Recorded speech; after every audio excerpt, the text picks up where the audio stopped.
بسم الله الرحمن الرحيم الحمد لله والصلاة والسلام على رسول الله وعلى آله وأصحابه أجمعين أما بعد ناظرین کرام السلام علیکم ورحمۃ اللہ وبرکاتہ۔ مسلمان کے شب و روز کے عنوان سے اس پروگرام کے ہمراہ ہم آپ کی خدمت میں حاضر ہیں، اور آج کی اس ملاقات میں ہمارا موضوع گفتگو ہے المجیب، یعنی اللہ کے جو اسماء حسنی ہیں، اللہ کے جو بہت سے اچھے نام ہیں، انہی میں سے اللہ کا ایک نام ہے المجیب، یعنی دعا قبول کرنے والا۔ تو جب خود اللہ کے ناموں میں سے ایک نام یہی ہے کہ دعا قبول کرنے والا، تو پھر اس کا مقصد یہ ہے، اور اس میں اللہ کی طرف سے اپنے بندوں کے لیے یہی اشارہ اور یہی پیغام اور یہی تعلیم مقصود ہے کہ دیکھو اے میرے بندو، جب میں مجیب ہوں یعنی تمہاری دعائیں قبول کرنے والا ہوں، تو پھر اس کا مطلب یہ ہوا کہ تم ہمیشہ مجھے یعنی اللہ کو پکارتے ہی رہا کرو، اور یہ کہ نا امیدی اور مایوسی سے ہمیشہ بچتے ہی رہا کرو۔ قرآن کریم میں فرمایا امن یجیب المضطر اذا دعاہ ویکشف السوء، وہ کون ہے جو کہ دعا قبول کرتا ہے بے قرار انسان کی، اور دور کیا کرتا ہے اس سے وہ اس کی تکلیف کو اور پریشانی کو، یعنی وہ اللہ ہی ہے کہ اس کی شان یہ ہے کہ بے قرار دل سے اگر کوئی دعا، کوئی فریاد، کوئی مناجات نکلتی ہے تو پھر اللہ اسے رد نہیں کرتا، بلکہ اس دعا کو اور فریاد کو اللہ کی طرف سے شرف قبولیت سے نوازا جاتا ہے۔ مزید یہ کہ قرآن کریم میں ارشاد ہوا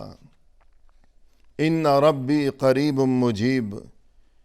یقیناً میرا رب تو قریب ہے، مجیب ہے، یعنی وہ اپنے بندوں سے دور نہیں ہے بلکہ وہ اپنے بندوں سے قریب ہے، اور یہ کہ وہ اپنے بندوں کی دعا اور پکار کو اور فریاد کو سنتا ہے، قبول فرماتا ہے۔ اللہ کے پیغمبر حضرت صالح علیہ السلام نے اپنی قوم کو مخاطب کرتے ہوئے یہ کلمات ارشاد فرمائے اللہ کے بارے میں، پھر ان کی اسی بات کو، انہی کلمات کو اللہ عز و جل کی جانب سے قرآن کریم میں ذکر کیا گیا ہے، یعنی اللہ قریب ہے، اور یہ کہ وہ دعا کو، پکار کو، فریاد کو سننے والا ہے۔ مزید یہ کہ قرآن کریم میں ہمیں اس حقیقت کی جانب متوجہ کیا گیا ہے کہ یہ برگزیدہ ترین ہستیاں، یہ حضرات انبیاء و رسل علیہم الصلاۃ والسلام، کہ جنہیں اللہ کی طرف سے تمام دنیا انسانیت کے لیے اسوہ حسنہ یعنی بہترین نمونہ بنا کر بھیجا گیا تھا، اور انسان کو یہ حکم دیا گیا ہے کہ وہ انبیاء کرام علیہم السلام کی سیرت اور ان کے طور طریقوں کے بارے میں غور و فکر کیا کرے، اور پھر انہی کے طور طریقوں کو اپنایا کرے کہ اسی میں انسان کے لیے دونوں جہانوں میں صلاح و فلاح اور خیر و خوبی کا راز پوشیدہ ہے۔ تو انبیاء کرام علیہم السلام کے جو طور طریقے تھے، تو اسی ضمن میں قرآن کریم میں ایک بات جو کہ بیان کی گئی ہے وہ یہ کہ انبیاء کرام علیہم السلام ہمیشہ اللہ سے دعا و فریاد کا جو معاملہ تھا،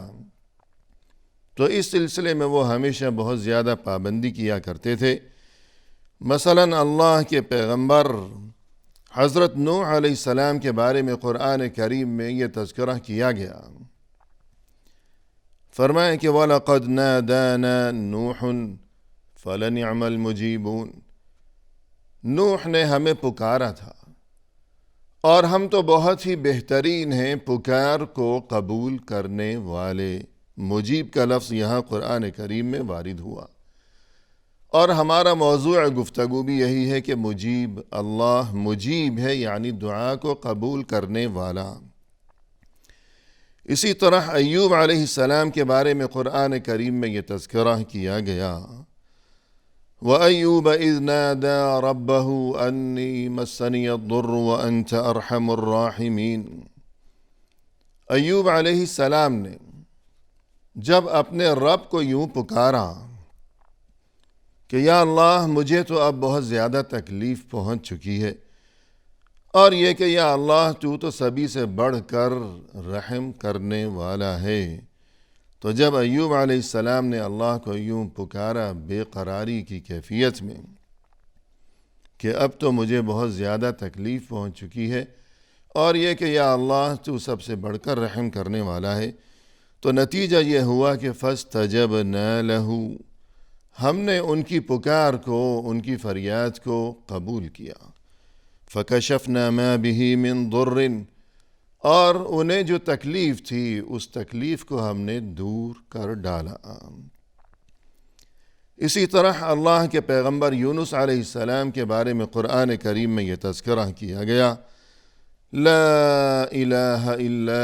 انت سبحانک انی کنت من الظالمین۔ یونس علیہ السلام نے جب بہت سے اندھیروں کے اندر سے کہ فنادا فی الظلمات، بہت سی ظلمات، بہت سی ظلمتیں، بہت سی تاریکیاں، کہ اس وقت وہ مچھلی کے پیٹ کے اندر تھے کہ مچھلی نے انہیں نگل لیا تھا۔ مزید یہ کہ وہ مچھلی سمندر کے نیچے تہ میں تھی، اندھیروں میں۔ پھر مزید یہ کہ اس وقت آسمان پر بہت ہی سیاہ کالے اور گہرے بادل چھائے ہوئے تھے۔ تو اتنے اندھیروں میں سے جب یونس علیہ السلام نے اللہ کو پکارا اور یوں پکارا، لا الہ الا انت سبحانک انی کنت من الظالمین، یا اللہ تیرے سوا کوئی معبود نہیں ہے، تو پاک ہے، یقیناً میں ہی ظلم کرنے والوں میں سے ہوں، کہ غلطی مجھ سے سرزد ہوئی ہے، یہ میری خطا ہے، میں خطا کار ہوں یا اللہ، میں قصوروار ہوں، اور تو بہت پاک ہے، تیرے سوا کوئی معبود نہیں ہے، اس لیے یا اللہ تو میری خطا کو معاف فرما دے۔ نتیجہ کیا ہوا؟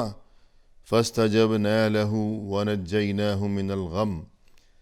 ہم نے ان کی دعا کو، پکار کو قبول کیا، اور ہم نے انہیں غم سے نجات عطا فرمائی۔ وَكَذَلِكَ نُنْجِي الْمُؤْمِنِينَ، اور ہم تو اسی طرح اہل ایمان کو نجات عطا کیا کرتے ہیں۔ یعنی اس آیت میں اللہ عز و جل کی جانب سے ایک بات تو یہ بتائی گئی کہ یونس علیہ السلام نے جب اس قدر پریشانی کے موقع پر اور تاریکیوں کے اندر سے اللہ کو پکارا اور یوں دعا و فریاد کی، تو نتیجہ یہ ہوا کہ اللہ نے ان کی دعا کو سنا، قبول کیا، غم سے نجات کا سامان کیا۔ پھر مزید اس آیت میں اللہ عز و جل کی جانب سے اپنے تمام بندوں کو اس خوشخبری سے بھی نوازا گیا ہے کہ نہ صرف یونس علیہ السلام کو ہم نے غم سے نجات عطا فرمائی، بلکہ وَكَذَلِكَ نُنْجِي الْمُؤْمِنِينَ، ہم تو مؤمنوں کو، ایمان والوں کو اسی طرح نجات عطا کیا کرتے ہیں۔ گویا اس میں یہ اشارہ مقصود ہے کہ یہ جو کلمات لا الہ الا انت سبحانک انی کنت من الظالمین، یہ اس قدر اہم ترین اور یہ اس قدر مبارک ترین کلمات ہیں کہ اللہ کی طرف سے یہ خوشخبری دی گئی ہے قرآن کریم میں کہ ان کلمات کی برکت سے جس طرح اللہ عز و جل کی جانب سے یونس علیہ السلام کو اس پریشانی کے موقع پر غم سے، پریشانی سے نجات کا انتظام کیا گیا، تو جو کوئی بھی مومن خلوص دل کے ساتھ، سچی نیت کے ساتھ گڑ گڑا کر اللہ کے سامنے پریشانی کے وقت انہی کلمات کے ذریعے اللہ سے دعا و فریاد کرے گا، تو انشاءاللہ اس کے لیے بھی غم سے نجات اور پریشانی سے نکلنے کا انتظام کیا جائے گا اللہ کی طرف سے۔ اور یہاں یہ اشارہ بھی ہو جائے کہ ضروری نہیں کہ انسان بس انتظار میں ہی بیٹھا رہا کرے کہ جب کوئی پریشانی آئے گی تو میں ابھی سے یاد کر لوں کہ لا الہ الا انت سبحانک انی کنت من الظالمین، کہ جب کوئی پریشانی آئے گی تو میں نے یہ پڑھنا ہے، میں نے یوں اللہ سے دعا کرنی ہے۔ یہ مقصد نہیں ہے کہ انسان بیٹھا رہے کہ جب کوئی آفت آئے گی، جب ہاتھ پاؤں ٹوٹیں گے، اللہ نہ کرے خدا نخواستہ کوئی ایکسیڈنٹ ہوگا، کوئی مصیبت سر پر پڑے گی، تب میں یہ دعا کروں گا اللہ سے۔ یہ مقصد ہرگز نہیں ہے، بلکہ مقصد یہ ہے کہ ہمیشہ خوشحالی میں بھی انسان کو چاہیے کہ وہ بیٹھا ہوا مصیبت کا انتظار نہ کرے، بلکہ خوشحالی میں بھی انسان کو چاہیے کہ وہ اس بات کی اہمیت کو سمجھے اور اللہ کے ساتھ اپنا رشتہ جوڑ کر رکھے ہمیشہ۔ جیسا کہ رسول اللہ صلی اللہ علیہ وسلم نے فرمایا کہ من یسرہ ان یستجیب اللہ لہ عند الشدائد فلیکثر من الدعاء فی الرخاء، جس کسی کی یہ خواہش ہو کہ پریشانی کے موقع پر جب وہ اللہ سے دعا کرے گا اس وقت اللہ اس کی دعا اور فریاد کو سن لے، جس کسی کی یہ خواہش ہو تو اسے چاہیے کہ وہ ابھی سے خوشی کے وقت، کہ جب کوئی پریشانی نہیں ہے تو خوشی اور بے فکری کے وقت بھی وہ اللہ کو پکارتا رہا کرے۔ یہ مقصد نہیں ہے کہ انسان بیٹھا رہے کہ مشکل آئے گی تو میں یوں دعا کروں گا۔ قرآن کریم میں فرمایا وَقَالَ رَبُّكُمُ ادْعُونِي أَسْتَجِبْ لَكُمْ، تمہارے رب نے یوں کہہ دیا ہے کہ تم مجھ سے دعا مانگو، مجھے پکارو،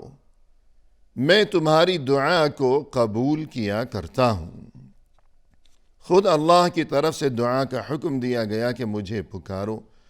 اور ساتھ ہی یہ خوشخبری بھی سنا دی گئی کہ استجیب لکم، کہ میں تمہاری دعا کو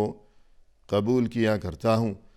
ان الذین یستکبرون عن عبادتی، وہ لوگ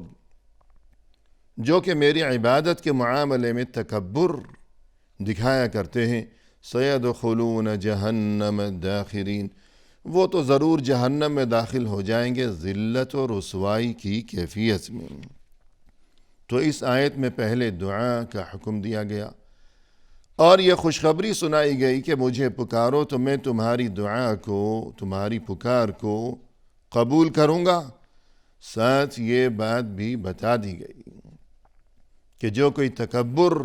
دکھائے گا، یعنی حکم یہ ہے کہ مجھ سے دعا مانگا کرو، اب جو کوئی اللہ سے دعا نہیں مانگتا اور یہ کہ اللہ کو چھوڑ کر دوسروں کے آگے پیچھے دوڑتا ہے، گویا اس کی سوچ یہ ہے کہ نعوذ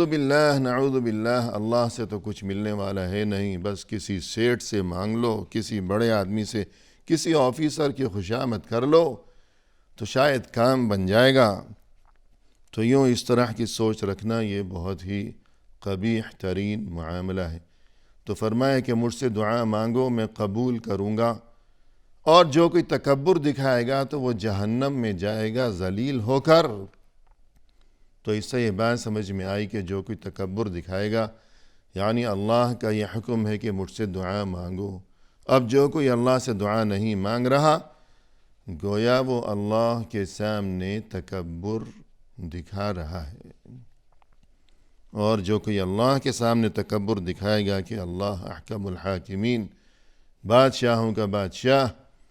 وَلَهُ الْكِبْرِيَاءُ فِي السَّمَاوَاتِ وَالْأَرْضِ،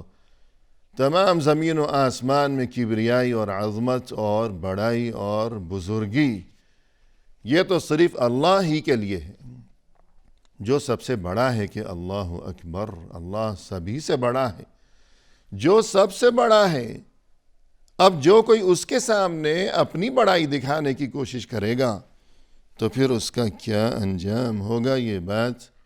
ظاہر ہے۔ اور جو کوئی اللہ سے دعا نہیں مانگتا تو اس کا مقصد یہ ہے کہ گویا وہ اللہ کے سامنے تکبر دکھا رہا ہے۔ قرآن کریم میں فرمایا کہ وَإِذَا سَأَلَكَ عِبَادِي عَنِّي فَإِنِّي قَرِيب۔ اے ہمارے نبی صلی اللہ علیہ وسلم، جب میرے بندے یعنی اللہ کے بندے آپ سے میرے بارے میں سوال کریں، یعنی جب میرے بندے یہ بات دریافت کریں، یہ بات پوچھیں کہ اللہ کہاں ہے، وہ ہم سے قریب ہے یا ہم سے دور ہے، تو آپ انہیں بتا دیجئے کہ فَإِنِّي قریب، یقیناً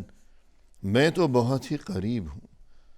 اجیب دعوت الداع اذا دعان، جب کوئی پکارنے والا مجھے پکارتا ہے، مجھ سے دعا و فریاد کرتا ہے تو میں اس کی دعا کو قبول کرتا ہوں۔ لیکن ایک بات یہ کہ بندوں کو بھی چاہیے کہ فَلْيَسْتَجِيبُوا لِي، کہ وہ بھی میری بات کو قبول کیا کریں۔ یعنی اس آیت میں اللہ عز و جل کی جانب سے پہلے تو بندوں کو یہ خوشخبری دی گئی کہ اے میرے بندوں، میں تم سے دور نہیں ہوں، میں تم سے قریب ہی ہوں، اور مزید یہ کہ میں تمہاری دعا کو سنتا ہوں، قبول کرتا ہوں، لیکن دعا کی قبولیت کے بارے میں ایک شرط اور ایک طریقہ بھی بتا دیا گیا کہ اگر ہم چاہتے ہیں کہ اللہ ہماری دعا قبول کیا کرے تو فرمایا کہ فَلْيَسْتَجِيبُوا لِي، بندوں کو بھی چاہیے کہ وہ میری بات مانیں، یعنی بندے بھی اللہ کی بات مانا کریں، اللہ کا دین، اللہ کی شریعت، اللہ کے احکام، اللہ اور رسول صلی اللہ علیہ وسلم کی تعلیمات پر عمل۔ جیسے کہا جاتا ہے کہ تم میری بات مانو، میں تمہاری بات مانوں گا، تو یوں انسان کو چاہیے کہ وہ اللہ کا بندہ بن کر رہے اور اللہ کی مرضی کے مطابق اپنی زندگی بسر کرنے کی ہمیشہ مخلصانہ کوشش کیا کرے، اور اس کے بعد وہ یہ امید رکھے کہ اللہ بھی میری دعا قبول فرمائے گا، کہ پہلے میں خود تو اللہ کی بات مانوں، اس کی نافرمانی سے اپنا دامن بچاؤں، اس کی اطاعت و فرما برداری کو میں اپنا شیوا و شعار اور اپنا مقصد حیات بناؤں۔ جیسا کہ ایک اور موقع پر قرآن کریم میں فرمایا کہ فَاعْبُدْهُ وَتَوَكَّلْ عَلَيْهِ، اے انسان اللہ کی عبادت کرتے رہو اور پھر اسی پر توکل کرو، کہ پہلے اللہ کی عبادت کرو، پہلے اللہ کے ساتھ اپنے تعلقات کو خوشگوار بناؤ، اس کے بعد یہ امید رکھو کہ اللہ کی طرف سے تمہیں مدد نصیب ہوگی۔ تو الغرض یہ دعا کی اہمیت ہے، اور اس سلسلے میں ایک بہت ضروری بات بالکل مختصر یہ کہ انسان کو چاہیے کہ دوسروں کا دل نہ دکھایا کرے، دوسروں کی خدمت کر کے اور ان کے ساتھ اچھا سلوک کر کے ان کی دعائیں لیا کرے، ورنہ یہ کہ اگر دوسروں کا دل دکھایا ہو اور دوسروں کی بد دعائیں لے رکھی ہوں تو پھر اللہ اس کی دعائیں کس طرح قبول کرے گا کہ اس نے تو دنیا جہاں کی بد دعائیں لے رکھی ہیں۔ وآخر دعوانا ان الحمد للہ رب العالمین۔